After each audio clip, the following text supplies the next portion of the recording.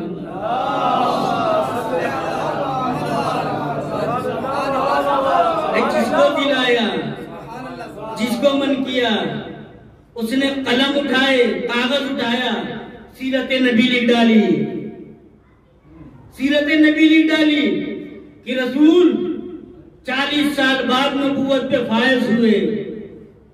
اے حدیث قدسی کا کیا ہوگا؟ حدیث قدسی کا کیا ہوگا کہ جو خدا کہہ رہا ہے کہ میں نے چاہا کہ میری معرفت ہو تو میں نے رسول کو بنایا۔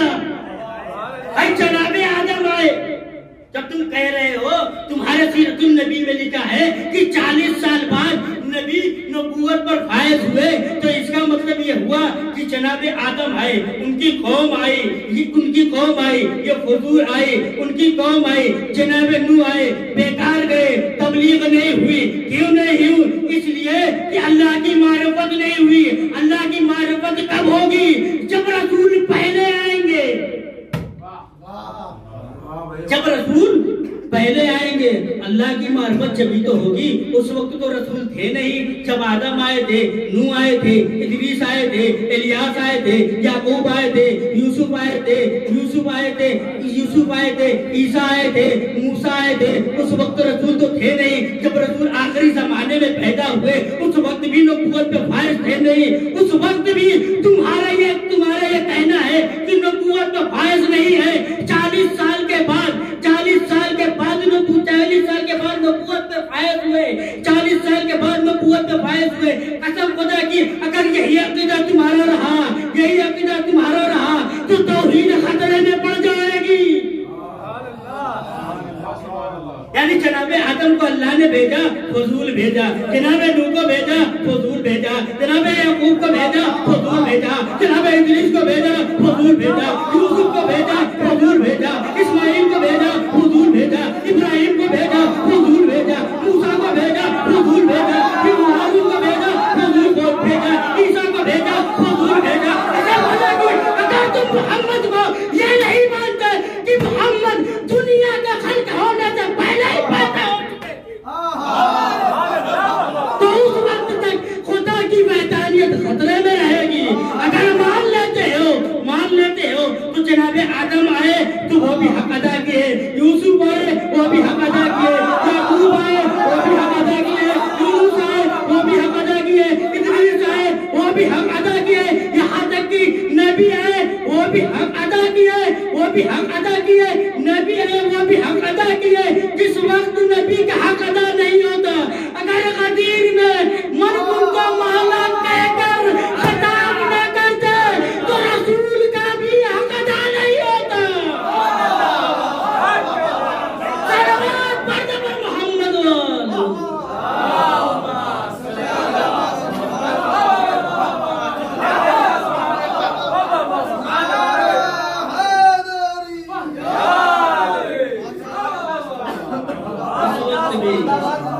رسول کا کوئی حق ادا نہ ہوتا اگر رسول آخری پیغام کو تپتے ہوئے زمین پر روک کر حاجیوں کو روک کر یہ پیغام نہ پہنچاتے تو بھی حق ادا نہ ہوتا۔ جناب آدم کی بھی جتنی مشقتیں پریشانیاں تھی وہ بھی برباد ہو جاتی، جتنے بھی نبی آئے سب کی پریشانیاں، جتنی پریشانیاں اٹھائے تبلیغ دین کی وہ بیکار جاتی۔ پیغمبر اسلام نے کہا کہ میری امت میں 73 فرقے ہوں گے، قسم خدا کی میری امت میں 73 فرقے ہوں گے۔ یہ نہیں کہا کہ علی کو جو مانے گا وہ جنت میں جائے گا، یہ کہنے کے بعد یہ نہیں کہا کہ علی کو جو مانے گا جنت میں جائے گا، حسین کو جو مانے گا جنت میں جائے گا، حسن کو جو مانے گا جنت میں جائے گا، زین العابدین کو جو مانے گا جنت میں جائے گا، امام باقر کو جو مانے گا جنت میں جائے گا، امام صادق کو جو مانے گا جنت میں جائے گا۔ یہ نہیں کہا بلکہ یہ کہا کہ میری امت میں 73 فرقہ ہوگا جس میں سے ایک جنتی ہوگا۔ جس سے ہم پوچھتے ہیں وہ عقیدے سے کہتا ہے کہ بھائی ہم ہی تو وہ فرقہ ہے جو جنت میں جائیں گے۔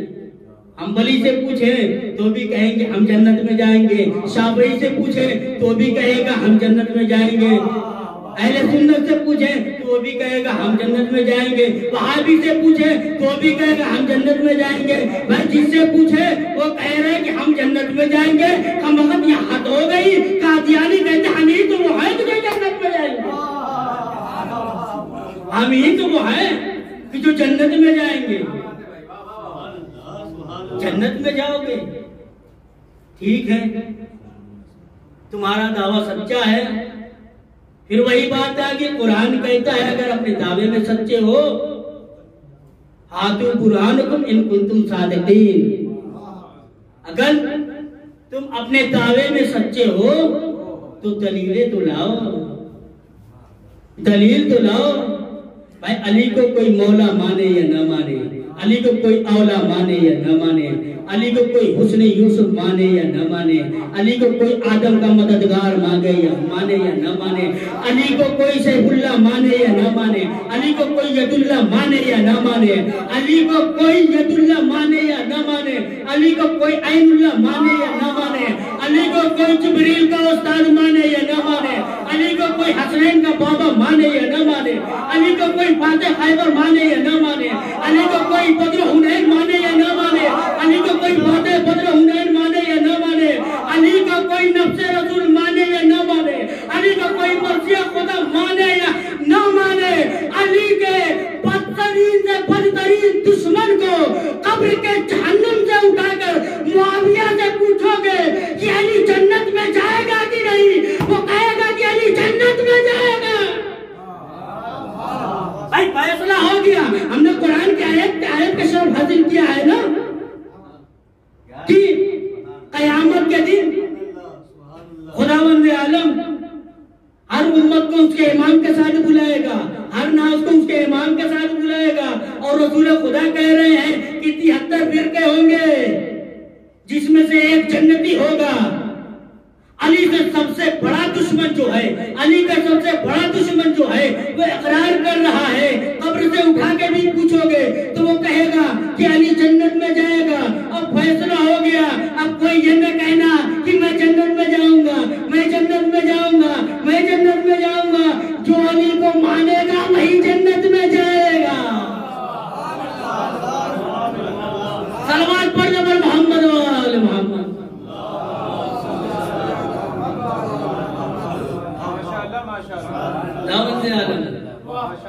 یہ نہیں کہہ رہا ہے کہ قیامت کے دن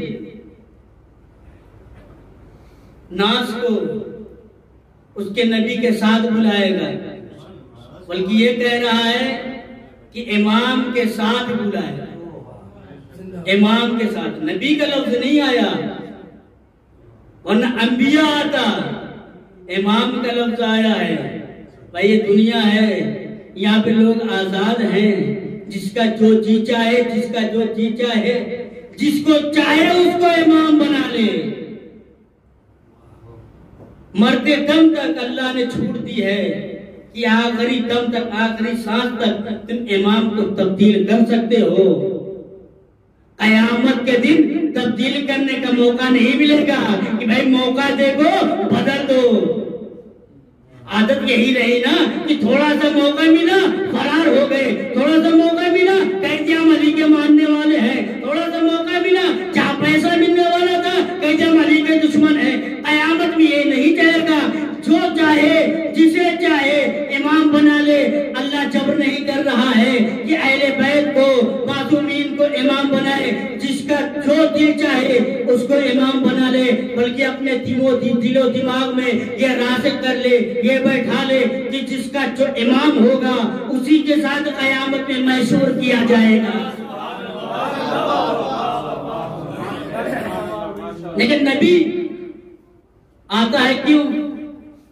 اللہ کی توحید لانے کے لیے. عرش سے فرش تک اللہ کی توحید لاتا ہے. اور امام وہ ہوتا ہے کہ جو اللہ کے بندوں کی عبادت اپنے معبود تک پہنچاتا ہے, اپنے معبود تک پہنچاتا ہے. اگر تم چاہتے ہو کہ تمہارا سجدہ قبول ہو تو کربلا کی زمین پر سجدہ کرنا سیکھو. اگر تم چاہتے ہو کہ نماز قبول ہو تو عزاداری کے بعد نماز قائم کرو.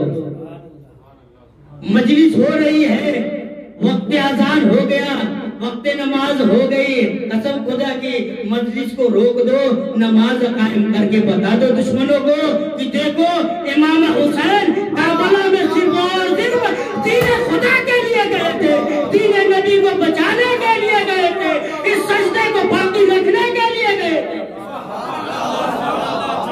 اور ہم وقت اذان, وقت نماز, عزاداری جاری و ساری رکھیں, مجلسیں جاری رکھیں. کہیں کہ ہماری عزاداری افضل ہے, عزاداری اول ہے, تو قسم خدا کی یہ غلط بات ہے کہ عزاداری اول ہے, عزاداری افضل ہے. سب سے پہلے بھی یہ بات ہے کہ جب عزاداری ہو رہی ہو, اگر نماز کا وقت ہو جائے تو اس وقت عزاداری روک کر دشمنوں کو یہ بتا دو کہ دیکھو امام حسین علیہ السلام کا مقصد صرف اور صرف یہی تھا کہ نماز کو بچایا جائے, دین محمدی کو بچایا جائے, دین محمدی کو بچایا جائے, حلال کو بچایا جائے, حلال کو حرام میں مخلوط نہ کیا جائے, سنت محمدی کو بدعت محمدی میں نہ بدلا جائے. صلوات پڑھ جب محمد و آل محمد.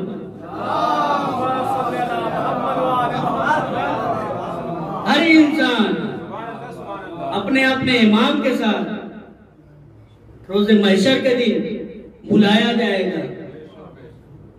امام حسین علیہ السلام شب عاشور یہ فرماتے ہیں اے میرے پالنے والے، شک کی زندگی سے بہتر یہ ہے، شک کی زندگی سے بہتر یہ ہے کہ یقین کی موت دے دے۔ شک کی زندگی گزارنے سے بہتر ہے کہ یقین کی موت آ جائے۔ اے شک کا سجدہ کرنے سے بہتر یہ ہے کہ یقین سے سو جاؤ۔ شک میں سجدہ نہ کرو، اگر شک کرتے رہو گے تو نہ نبی ملے گا، نہ امام ملے گا، نہ اللہ ملے گا، نہ جنت ملے گی، نہ دنیا ملے گی، نہ آخرت ملے گی، صرف ٹھکانہ وہی ہوگا جو جہنم ہوگا۔ ہماری عادت نہیں ہے کہ شک میں زندگی گزاریں۔ اے شک تو ان کی سنت ہے، ان کی سیرت ہے کہ جو رسول پہ شک کیا کرتے ہیں۔ ہماری سنت یہ، رسول کی سنت یہ ہے کہ یقین جو کچھ بھی ہو یقین کی منزل میں آؤ۔ سجدہ کرنا ہو تو یقین کی منزل میں، نماز پڑھنی ہو تو یقین کی منزل میں، عزاداری کرنی ہو تو یقین کی منزل میں، اگر کسی کی مدد کرنی ہو تو خلوص دکھاؤ، اگر کسی کی مدد کرنی ہو تو خلوص دکھاؤ، اگر کسی کو زیارت پہ بھیجنا ہو تو خلوص دل کے ساتھ بھیجو۔ نبی اور اللہ یقین چاہتا ہے، خلوص چاہتا ہے۔ روز محشر کے دن ہر انسان اپنے اپنے امام کے ساتھ بلایا جائے گا۔ پانچویں امام ارشاد فرماتے ہیں کہ روز محشر کے دن ہر انسان کو ان کی ماں کے نام سے پکارا جائے گا، ان کی ماں کے نام سے پکارا جائے گا۔ مولا علی کی اور اہل بیت کے چاہنے والوں کو امام نے اور اللہ نے ایک اور نعمت عطا کی ہے۔ پانچویں امام فرماتے ہیں کہ جو میرے جد علی کا کلمہ پڑھتا ہے اس کو اس کے باپ کے نام سے پکارا جائے گا، اس کو اس کے باپ کے نام سے پکارا جائے گا۔ بھائی کیوں؟ مولا سے پوچھا صحابی نے اے میرے آقا ایسا کیوں؟ تو مولا نے کہا کہ اے میرے چاہنے والے، خدا کو بھی یقین ہے کہ جو علی کا کلمہ پڑھ رہے ہیں ان کی ولدیت میں شک نہیں ہے، جو علی کا کلمہ پڑھ رہے ہیں نا ان کی ولدیت میں شک نہیں ہے۔ کس کی ماں کے نام سے پکارا جائے گا؟ جو علی کا دشمن ہے، جو اہل بیت کا دشمن ہے۔ علی تو اعلیٰ ہے، علی تو اولا ہے، علی تو حق ہے، علی تو نعت کے قرآن ہے۔ زینب بھی تو نعت کے قرآن ہے، زینب بھی تو نعت کے قرآن ہے۔ مدینے سے کربلا کا سفر 28 رجب کو شروع ہوا، مکے پہنچا، وہاں بھی نہ رہنے دیا گیا۔ امام حسین علیہ السلام کس لیے نکلے ہیں؟ صرف اور صرف نانا کے دین کو بچانے کے لیے، کہ نانا کا دین بچ جائے۔ ہاں عزادارو، آج تو محرم تھی نا، سے پہر میں امام حسین علیہ السلام کا کارواں ایک سرزمین پر رک گیا۔ امام حسین علیہ السلام کا گھوڑا رک گیا، ذوالجناح رک گیا۔ امام نے سوچا کہ شاید ذوالجناح تھک گیا ہو، شاید سواری تھک گئی ہو۔ امام نے سواری بدلی، ایک قدم چلتا ہے پھر ٹھوکر لگتی ہے، رک جاتا ہے۔ آزاداروں، ماہ محرم کا مہینہ بہت تیزی سے گزر جاتا ہے، یہ عبادت کا مہینہ ہے۔ آپ نے محسوس کیا ہوگا کہ رمضان المبارک کا بھی مہینہ بہت تیزی سے گزر جاتا ہے، اس لیے کہ وہ عبادت کا مہینہ ہے۔ اسی طریقے سے ماہ محرم الحرام بھی یہ بھی عبادت کا مہینہ ہے. آج 2 محرم ہو گئے نا. امام حسین علیہ السلام کربلا کی سرزمین پر پہنچے. کیا دیکھتے ہیں کہ گھوڑا نہیں آگے بڑھ رہا ہے. تیسرا گھوڑا بدلا, وہ بھی دیکھا, ایک قدم چلا, ٹھوکر کھائے, وہ بھی رک گیا. جو گھوڑا مدینے سے مکہ تک, مکہ سے اس خطے تک مولا کا حکم مانتا رہا, مولا کے حکم کی تعمیل کرتا رہا, اور وہ آ کے ایک سرزمین پر رک گیا, مولا کے حکم کی تعمیل نہیں کر رہا ہے, گھوڑا آگے نہیں بڑھ رہا ہے. تاریخ میں دو ایسا گھوڑا دکھا کہ جو آگے بڑھنے کا نام نہیں لے رہا ہے. ایک تو 2 محرم اور ایک 10 محرم, جب سکینہ گھوڑے سے لپٹ گئی تھی, جب امام حسین علیہ السلام نکلے تھے تو سکینہ نکل گئی, گھوڑا آگے نہیں بڑھ رہا ہے. امام حسین علیہ السلام پریشان ہو گئے, اے ذوالجناح کیا ہوا, کیوں نہیں آگے بڑھ رہا ہے, کیا تو تھک گیا؟ میں بھی تھک گیا ہوں, چلو یہ آخری سواری ہے, یہ آخری منزل ہے, اس کے بعد تم آرام کرنا, میں بھی آرام کروں گا. تو اس کے بعد ذوالجناح نے اشارہ کیا کہ سکینہ سنوں سے لپٹی ہوئی ہے. ہاں زادارو, ایک یہ گھوڑا آگے نہیں بڑھ رہا ہے اور ایک وہ گھوڑا تو محرم کو آگے بڑھنے کو تیار نہیں. یہاں تک کہ 7 گھوڑا بدلا گیا, گھوڑا نہ آگے بڑھا. امام حسین علیہ السلام نے عباس کو آواز دی, اے عباس ادھر آؤ. دیکھو پاس میں کوئی قافلہ, کوئی قبیلہ رہتا ہو تو اسے بلا کر لاؤ. جناب عباس گئے, جا کے دیکھتے ایک قبیلہ ہے جس کا نام بنی اسد ہے. آزادارو بنی اسد کو بلایا, جو نوجوان آئے. اس کے بعد مولا نے پوچھا, اے میرے چاہنے والوں, اے بنی اسد کے جوانوں, اس زمین کا نام کیا ہے, بتا دو اس زمین کا نام کیا ہے.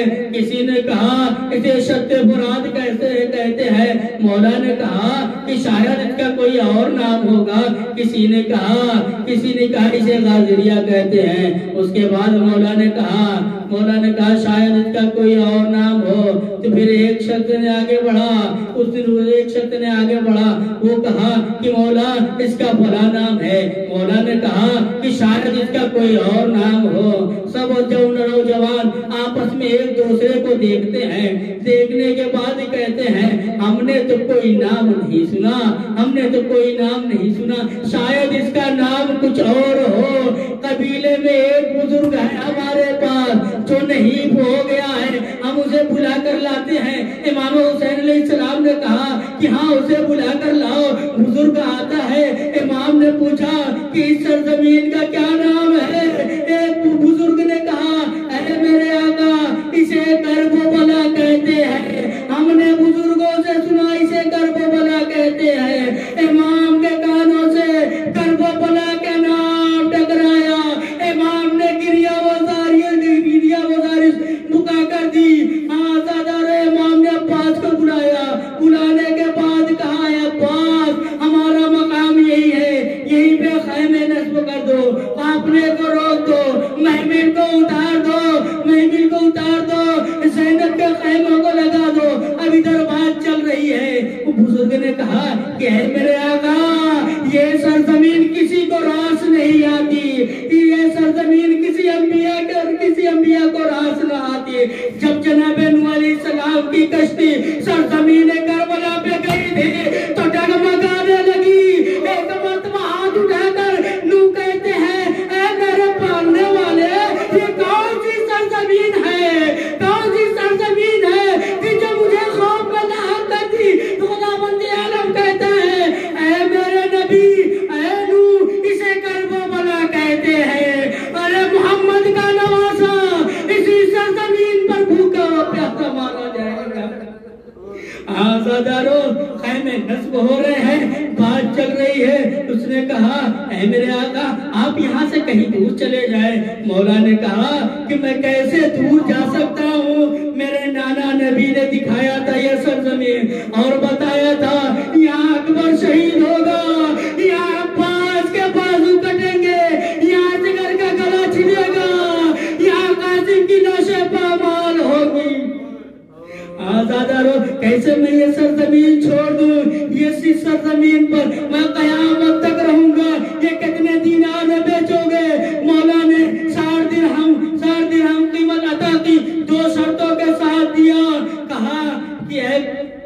اے بنی اسد کے جوانوں، یہ میں اس سرزمین تمہیں مباح کرتا ہوں 2 شرطوں پر۔